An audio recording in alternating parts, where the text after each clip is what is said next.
Do you feel some pressure to give? I do. Do you ever feel guilty saying no? Yes. Yes. But I can only do so much.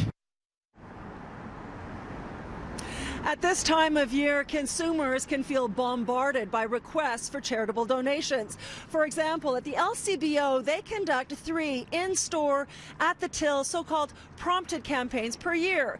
And right now, they're in the middle of their month-long Giving Back campaign, which benefits MAD Canada and 4 children's hospitals, including sick kids. They're obviously very good causes, and yet, nonetheless, some customers are experiencing donor fatigue.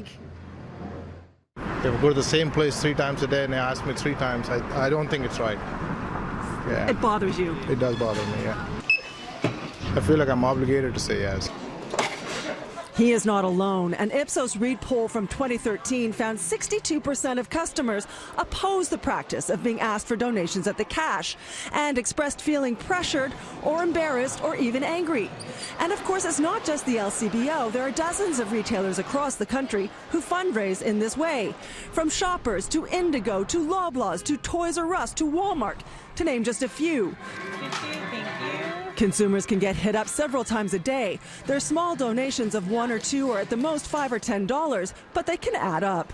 We don't have to give to everyone who asks all the time. It can be truly exhausting. Julia Spaniel is a psychology professor at Ryerson who has done research on charitable donations and their effect on the brain.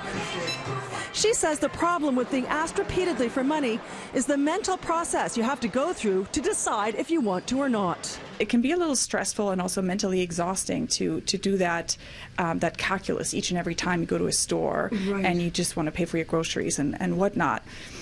So what I would suggest to people is to feel okay about saying no. And Shauna Miller agrees. She is a senior VP for the Sick Kids Foundation, as well as on the board for the Association of Fundraising Professionals.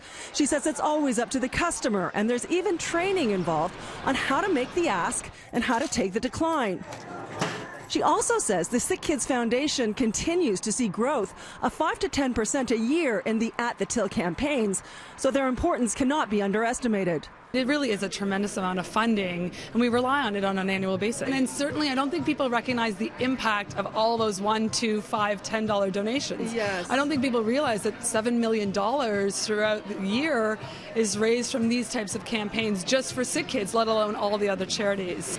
The LCBO confirmed in a statement that consumers can rest assured that 100% of funds donated go to the charity, and the LCBO does not benefit in the form of tax rebates or in any other way from these campaigns. They do it because it's an important part of their social responsibility mandate, and there's no doubt many customers feel the same way.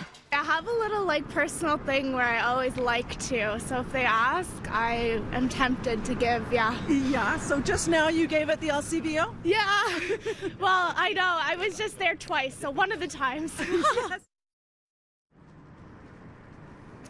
Now, some of the people we talked to today told me that they say no in the store because they donate larger amounts all year round. And Julia Spaniel also recommends that. She said people should find joy and giving, and if you can find a charity that you truly care about, you'll wind up giving more money and also be able to say no at the cash guilt-free.